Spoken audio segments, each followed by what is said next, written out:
Washington, more governments are following the lead of Russia and China by manipulating social media and suppressing dissent online in a grave threat to democracy, a human rights watchdog said Tuesday, November 14.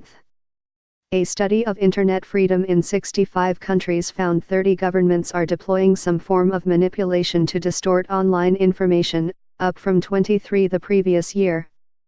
These efforts included paid commentators, trolls, bots, the name given to automated accounts, false news sites and propaganda outlets, according to the 2017 Freedom on the Net report by human rights group Freedom House.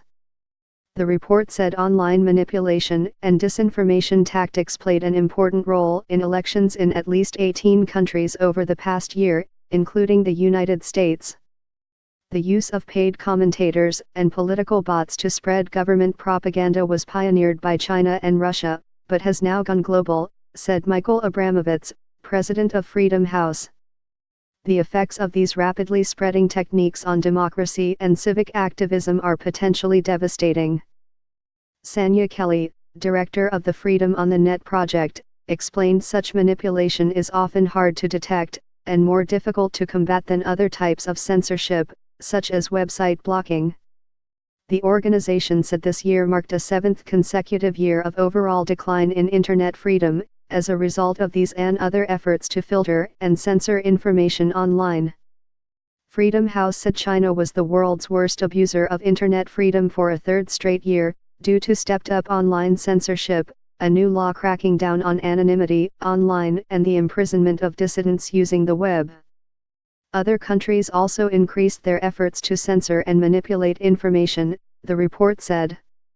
This included a keyboard army of people employed and paid $14 a day by the Philippine government to amplify the impression of widespread support of a brutal drugs crackdown, and Turkey's use of an estimated 6,000 people to counter government opponents on social media. Meanwhile, as Russia sought to spread disinformation to influence elections in the US and Europe, the Kremlin also tightened its internal controls, the report said. Bloggers who attract more than 3,000 daily visitors must register their personal details with the Russian government and abide by the law regulating mass media, while search engines and news aggregators are banned from including stories from unregistered outlets. The study also found governments in at least 14 countries restricted internet freedom in a bid to address content manipulation. In one such example, Ukraine blocked Russia-based services, including the country's most widely used social network and search engine, in an effort to crack down on pro-Russian propaganda. When trying to combat online manipulation from abroad, it is important for countries not to overreach, Kelly said.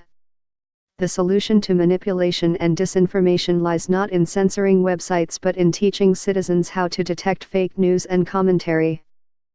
Democracies should ensure that the source of political advertising online is at least as transparent online as it is offline.